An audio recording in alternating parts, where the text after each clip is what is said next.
Whether it's ancient combat or modern sport, winning is what it's all about. I have to conquer a skill that I know absolutely nothing about.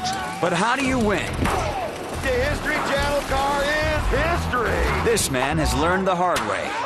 Now he's ready to show you.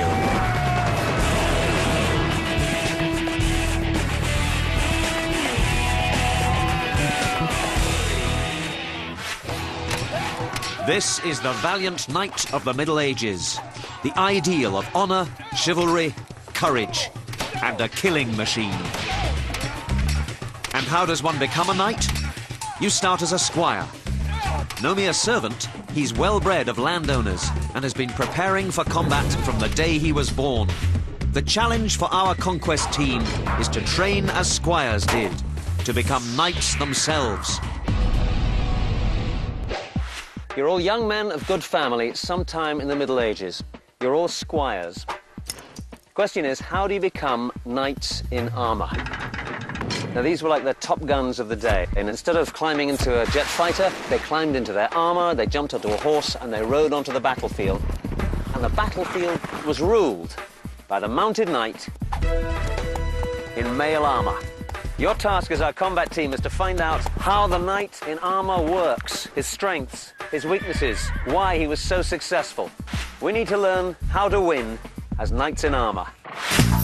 Unlike the squires of old, who had years to train, our team only has a few days. Understanding the equipment of knighthood is a good place to start. Mail was probably used by the Assyrians as early as the 6th century BCE. The Romans certainly had it by about 250 BCE. They used it extensively. Basically, it was a defense of interlocking iron rings. Now, these were usually either riveted or butted together. They had to be made by hand, and they were incredibly heavy and really expensive. Now, Finn, would you come over here a minute? Would you tell us how much you weigh? It's about 160 pounds. 160 pounds. OK, stand on that. Do we have a sword for him and a shield? OK, there's your shield. Right. Take a sword.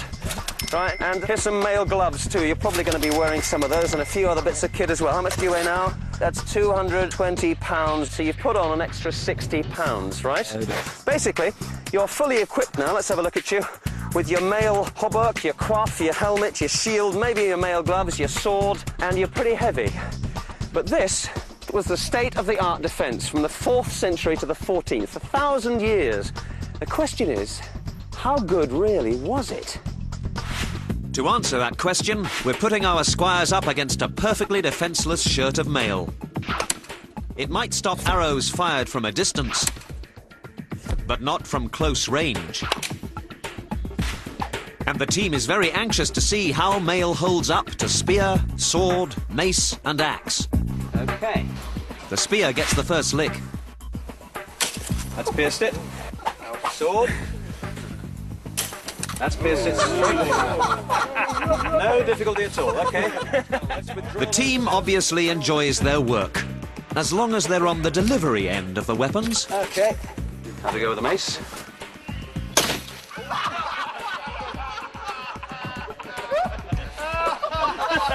But you've broken the shoulder beneath him, but you haven't actually gone through his mail. No. So that's the use of the mace. Okay. Break the bones beneath it. Okay, though, right? All right, let's see what the axe does. Right, so we now know. Mail has its uses, but frankly, if you get in close enough and hit hard enough with the right weapons, you don't stand a chance. Of course, the trick is not to let your opponent hit you in the first place. And for that, you need this. The shield. They come in various shapes and weights for foot and mounted combat. You can have a shield strong enough to withstand the heaviest blows. But the heavier the shield, the less useful it is. Useful as weapons themselves, that is. This is another important lesson for the squire. With practice, he could learn to slash with his shield's edge, or smash at close quarters with the raised boss. Which brings us to another crucial piece of the knight's wardrobe. The most vulnerable part of the body is the head, and especially the shoulders. The collarbone here particularly is a perfect target for any sword, and especially an axe, and your collarbone can snap like that. It's essential, and it's essential for us too. Even in this practice, it can get dangerous. We must always wear these. Can you sort me out? The idea of these is not just to protect the head. It also gives a double layer of male protection for the shoulders here. Now, most of the helmets we're using are these. Plain old helmet with a camail often attached with a nasal piece. That gradually developed into eyepieces, sometimes cheek pieces, and coming down the neck, until finally we end up with this horrific thing, which is the great helm. All right, here we go. At 20 pounds, the great helm covered the whole head and was thick enough to withstand heavy blows without being crushed. But it does have some drawbacks. It's extremely heavy. You can't see much out of those pitiful eye slots. You can't breathe through the tiny air holes. You just roast in this thing. All right, let's take a break. This is absolutely exhausting. Now look, what you're feeling right now is what these guys must have felt after just a few minutes of battle. Really tired. The knights of the Middle Ages had the same problem. Every bit of armour they put on gave them additional weight. My hips hurt and my shoulders hurt. And they were more and more exhausted. And we've been fighting in just a few minutes, we can hardly breathe. They smell. They were often at it all day, so we have to build up stamina. Hard work, hard work. Most people on the battlefield were not as well equipped as we are. But those who were this well equipped, they had the confidence of knowing they had the best possible armour that technology could give them. They probably had enough money, because these things were so expensive, enough money to afford good weapons, good shields. Most importantly, most of them would have had good training, and they would have had enough money to afford the most vital part of the knight's equipment. War horses of the Middle Ages were always stallions, uncastrated male horses, prized for their spirit and courage. Typically, they measured 14 to 15 hands and weighed 1,000 pounds. Displayed with great ceremony at tournament and at war, they were bred to be strong, fast and steady, capable of repeatedly galloping into action. They were also trained to accept crowds, banners, noise and the blows of battle. The horse was the knight's most valuable piece of equipment, and his first thought would be the feeding, watering and stabling of his mount. Sometimes the horses themselves were equipped with armour, either heavy quilted bardings or even mail or scale armour. This was incredibly expensive and very heavy, but it protected the knight's most valuable investment. So, here is the horse, and here is the squire. The problem is how to make them work together as a fighting unit. The mounted knight was made possible by 3 inventions. The first was this, the iron horseshoe. This meant that the horse could ride over any terrain. It was introduced in about the 4th century AD, and in Northern Europe it was essential, because there, the moist soil might soften the horse's hoof, make it very vulnerable to injury. The second was this, the stirrup, probably used by the Huns and introduced to the West by them. Third, the war saddle, with its high cantles, front and back. Now this acted exactly like a bucket seat in a sports car. The combination of stirrup and saddle was vital. The mounted knight rode long, that is to say with his legs straight, feet well forward, toes pointed down. Now with his legs braced against the stirrup and his buttocks firmly against the rear cantle, he was effectively locked into position. From this position he could absorb the shock of an attack. The tactical advantages of all this were immense. Fighting in a chaotic mass, the knight could now strike savagely with his sword and thrust hard with his lance. The cavalryman's strength was backed up and braced by his horse. Without the stirrup and saddle, he would simply be knocked off his seat. But there was a problem, which drastically limited the number of knights on the battlefield. The problem was money. In the year 806, Charlemagne, Emperor of the Franks, sent a military summons to the abbot of St. Quentin, calling him out, with your full contingent, complete with supplies and in full martial array, with arms, tools, all sorts of instruments of war, food and clothing. Every horseman shall have a shield, lance, longsword, short sword, bow, quiver and arrows. In your carts you shall have tools of every kind, hatchets, adzes, axes, pickaxes, iron spades and all other implements which are necessary against an enemy. The food in your carts shall be sufficient for 3 months, the arms and clothing for 1 year. Now the abbot would have had a servant for his armour, grooms for his horses, of which there might be 3, maybe 2 chargers and a hack for general everyday use. His men may have been tens or hundreds, all mounted, mailed and armed. The question was, who is going to pay for all this? The knight was at the sharp end of a vast war machine, and something called the feudal system made it all possible. Under feudalism, every landowner made some contribution of weapons or warriors to his local nobleman, who then provided the same service to his king. The entire system was created for the benefit of the knight in armour. But who exactly was he? To become a knight was difficult and by no means automatically inherited. A boy of good family would begin to learn the use of arms and horsemanship as soon as he could walk.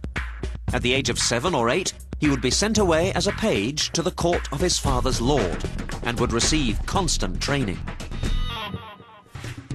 From now on, his greatest ambition was to achieve knighthood and distinguish himself on the battlefield. As a teenager, he became a squire or shield bearer to a knight, carrying his reserve arms, leading his extra horse. If he saw combat, his duty would be to protect his master if wounded and to take charge of his prisoners. In his off hours, he continued his training, because one day he would be expected to fight. Among the many skills the knight needed to learn was this, the use of his primary weapon, the lance. This was an ash shaft of 8 to 10 foot long, with a small point on the end, sometimes with a crossbar to prevent it from getting stuck in the target if it penetrated too far. As with all his weapons, the best place to learn this was at the tournament. In the joust, the lance was held on the left, across the horse's head. At war, its use was more varied. Another method was to hold it low to the right side. In this low hold, the lancer was better able to redirect the angle of attack at the last moment. The overarm hold was excellent for close-quarter fighting, especially against foot soldiers. The left side of the horse was always difficult to defend, as the lancer would have to twist round to defend that side. It was part of his skill in controlling the horse to ensure that he never took an attack on this side. The training was now complete. And by the age of 21, our squire would be an experienced warrior, ready to take on the responsibilities of knighthood. The ceremony of dubbing, or a doublement, that created a knight was full of symbolism. The sword was blessed on an altar, being itself the shape of a cross, its 2 edges symbolizing justice and loyalty. The squire swore oaths never to lie, to honor women, to attend mass, and to fast on Fridays. Then another knight or a lady would take the sword and tap him 3 times on the neck. He would then stand and receive the collé, a deliberate blow of the hand. This was the last insult he could ever receive without retaliation and bloodshed. He was now a knight, ready for a fight anytime, anywhere. With the idyllic medieval countryside around us, our squires have become knights, wreaking their havoc thus far with ancient armour made mostly of mail. But as the Middle Ages drew to a close, styles changed for the well-dressed knight, and plate armour became all the rage. This is an armoured knight of about 1250 AD. From this date on, a new breed of armourers tried to incorporate as many pieces of plate as they could into the mail armour. They started down here. The knees were always vulnerable. Sometimes they were covered with mail leggings, but mail was extremely heavy. So these were a better alternative. Just knee cops strapped behind the knee to protect it. Gradually, they developed into upper and lower sections that covered a little bit more, and then up to the cuisse, which covered the thigh. So the leg is very well protected with the cuisse, the knee cop, and below, the ancient design that the Greeks and Romans knew well, the greave, which fitted not only on the front, but also on the back of the lower leg. Next, they went to the arms. Now, this is where the art of articulation comes in. These rivets hold each of these small pieces in place to make it completely flexible, and for the arm, of course, it needed to be. Your arms were expected not only to hold a shield, but also to wield a sword. So the construction they came up with was this, the lower vambrace, which encloses the lower arm, This, which is an elbow cup, serves the same purpose as the knee cup and is also articulated. Up here, we cover the shoulder, and this was the pauldron, which covered over the breastplate and completely protected the shoulder. Next, the body itself. The back plate, often in a single piece, was attached at the top and around the sides to the breastplate, which is in two parts, mainly for additional strength. This part was called the placket, and underneath the placket, you'll find the fold.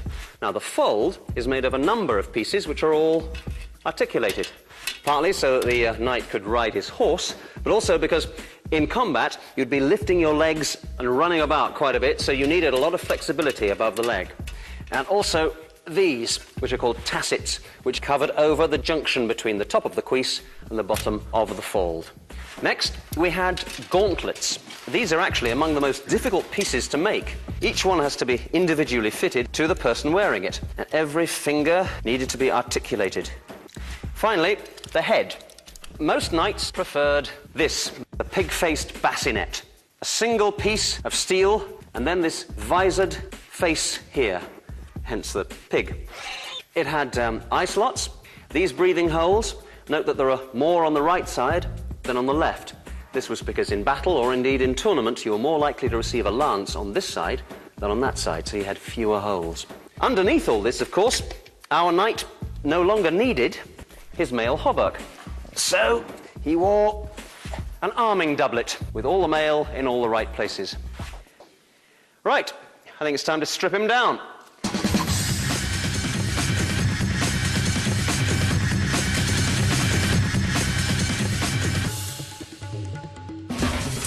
Metalsmiths created the steel of the Middle Ages by heating iron and carbon together in a subtle and laborious process that had developed over 1,000 years.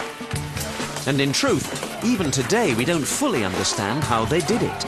But we do understand how it changed the way knights could fight on the battlefield. All right, guys, over there. Now, as plate armor improved, the shields got smaller and smaller. Truth is, you don't really need a shield because you're wearing it. That meant that your left arm was now free. And that in turn meant that you could use longer weapons, especially longer swords. So what I'd like you to do is to come and choose some of these swords. I'd like some of you to keep with your shields and use some of the other weapons we have here, maces, flails, axes. So, who's going to have a long sword? Aalspieß. It's an eel spear, very nasty. Okay, 2 more long swords, another long sword. That's a two-hander, yeah. I would get rid of your shield for that one. All right, so mix it up, try new routines, try out these new weapons, see what a difference it makes. Since plate was less vulnerable to existing weapons, knights now carried smaller shields. This made them much more agile, but maintaining that agility required special training.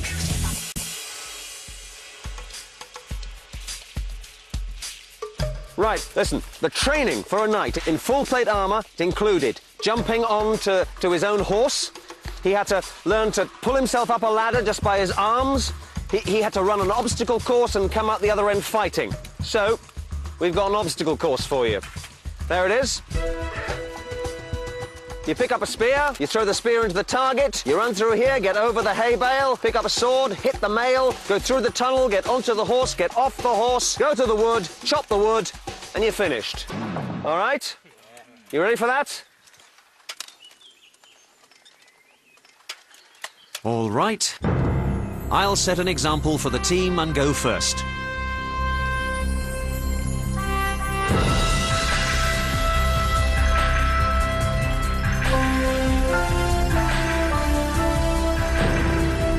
This obstacle course is our medieval-style version of those used by modern soldiers. Troops in today's armies wear 70-pound packs on their backs.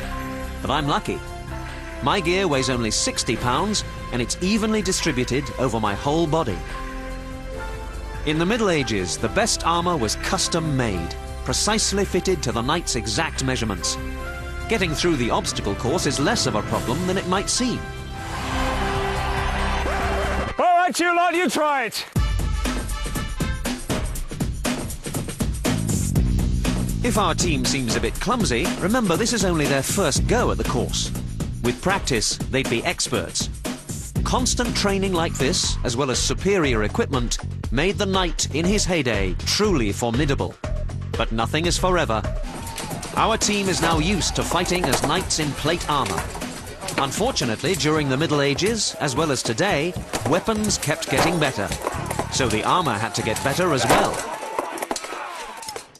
The armourer's most extreme answer was this, the Gothic style, originating in Germany.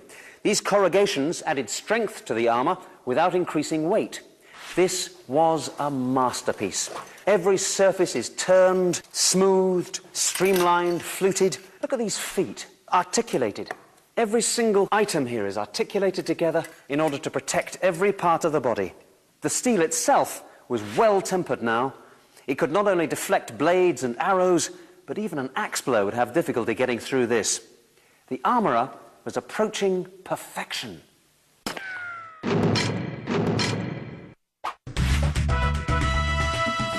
Look at our knight now.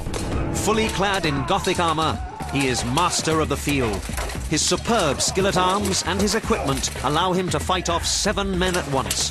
They have little chance of piercing his plate. But not even a perfect suit of armour could protect him forever. New weapons were coming that would spell doom for the knight in armour. By the 16th century, the arrival of cannons and infantry guns on the battlefield had changed the face of warfare. Suddenly, the idea of a man completely covered in a metal shell became ludicrous. The knight in armour was finished. In mail, then in plate, he'd ruled the battlefield for over 1,000 years. And now, you could knock him over with ease.